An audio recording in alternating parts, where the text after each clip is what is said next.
small segment called Spot the Store Bought. So we're going to be trying a couple different coffees. One is from the cheap variety on Store Bought, which is Dunkin' Donuts. I think it was at 66 cents an ounce. Kicking Horse coffee, which some of you guys might not know of. I don't know that one. It's actually what me and my wife were drinking before I started roasting. Okay. And we thought was better than all the rest on the shelves. And that was at $1.39 an ounce. Okay. And then my coffee, which was actually at $1.36, or no, $1.33 an ounce, so 6 cents less. Okay. And we'll see what you guys think. It'll be a mystery to you guys. I'll know what each one is, so I'm not going to keep it a mystery, but I will sip with you guys. Excellent. And I'll wait to hear you guys' reactions on all of those first, and we'll see what you think. Yeah, all right, this sounds like fun. All right.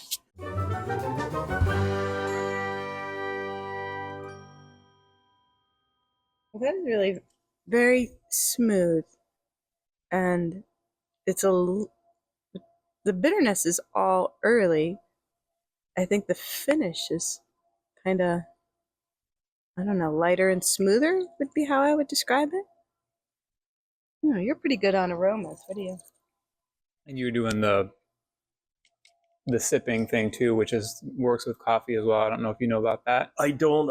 This is the first time I've ever sort of applied sensory analysis to coffee. Yeah. But we do it all the time with wines and ciders, and in fact, often enough you can tell quite a bit about an ongoing fermentation just by the aromas, and without having to taste it. So the aromas are so important. And that's with cupping coffee as well. You smell it before you even start sipping it, right? And see what kind of notes that you can get from it before you even start tasting. But I'm not getting a huge array of aromas. It's a warm, very familiar coffee aroma. So I have an idea in my mind what this might be. And all of these were French press, steeped 4 minutes, whole bean coffee, so ground. Same level of everything. Same, I think it was 65 gram for 34 ounces. So everything was right on par with the brewing process.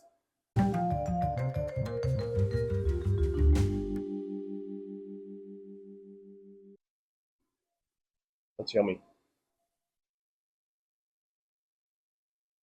Now, what do you get in the mid palate there? Where's the other one? I feel like I was more aware of the beginning and the finish. So my vocabulary and lexicon for sampling coffee isn't as well developed as it is for cider or for wine. But I do get a more robust sort of palette of colors here that I can smell and taste.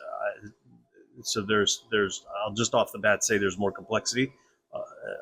There are richer aromas. I get more nuttiness. For sure, I almost like a roasted pecan or a pecan pie, but not in a flavory sense, just in a very subtle sense. When I do cupping, I gotta bring it here, and then I'm just gonna have you talk every time I do a new bean, because then I can get the roasting notes a lot better. Well, we do a lot of barrel work here, so I'm used to sort of charred notes, and some of the spices that can be given over by various types of oak. There is a bit of a molasses sweetness, but it's quite subtle. So I wouldn't want anybody to think these are like flavors, like a flavored Christmas coffee. These are just subtle notes that are present. There's something that kind of reminds me of maybe curry, where those beans from Chef Ricky's salt box. Oh, right. Yeah, those were delicious. Yeah, there is a note, almost a floral, spicy note, like a coriander or a curry note. Savory, right. My sense is that this is a more complex coffee, that it's simply a more complex beverage. Well, let's try the third.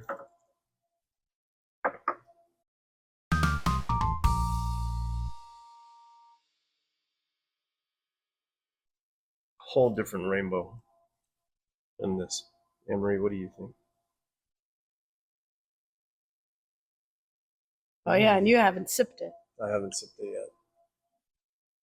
Roasted grains, like for brewing, I'm getting some roasted grain. It's not as dark as a black patent malt, but it's like a roasted barley. Yeah, I'm so spoiled with being able to drink what I get a roast now every day that Right. it's just so different for me for tasting these store bought now, and Right. because I didn't practice this beforehand, that's why I wanted an honest opinion of each one and what you guys think each one is. No, it's harder than I would think. I was going to say that I thought I liked the middle one the best. Yeah, we do drink a range of coffee. Mhm. Yeah, we do. Where I We will do. absolutely go to the grocery store and get Pick something new. or what's on sale. I'm a bit of a bargain rather Yep. than a bougie coffee shopper. These are all three very nicely brewed. I feel like that there's a bit of an upfront bitterness on coffee number one that and a flavor and aroma palette that to me made me think that this was a store-bought coffee that I could be familiar with, a donut shop coffee maybe. It's the lemoniness still on that. Yeah, I do too. I think to me, coffee number two has a more complex aroma and flavor. It doesn't have the upfront bitterness. It has a more pleasant finish as well. It lingers. It's a sort of a broader complement of flavors. And number three is also quite pleasant. It also, I think, lacks the upfront bitterness, but it certainly has a lovely mouthfeel. Would be coffee number 2 or 3 are going to be one of yours, I would think. Okay. That would be my guess. And the options too. You got Dunkin' Donuts at the entry level cheap bargain bin pipeline. Right. The high end store bought is Kicking Horse. It's called Lucky Jim. Okay. And no really notes to it. They just say it's like a rich, smooth. Right. That's really all they had for it. I'm going to guess that's number 3, the coffee 3. But how am I doing? I mean, yeah, for Lucky Jim on number 3, yeah, you nailed it. Okay. And then number 1, you were thinking. I thought that was the donut shop. Donut shop. Yeah. And then my option is the Heartbreak Harmony. Okay. Yeah, and you're saying that's number 2. What would be your favorite? I'm getting more and more aromas kind of coming out of number 1. What about you, Anne Marie? Yeah, well, there's part of me where I'm just trying to think like, what would I like to sit down with a full cup of? But I think it's tricky because I drink a whole range of coffees.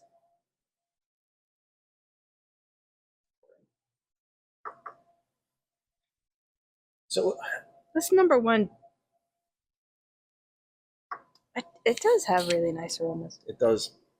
It's got a go back to like your I went empty back to cup. it and now I'm finding all sorts of stuff in there that I wasn't getting originally.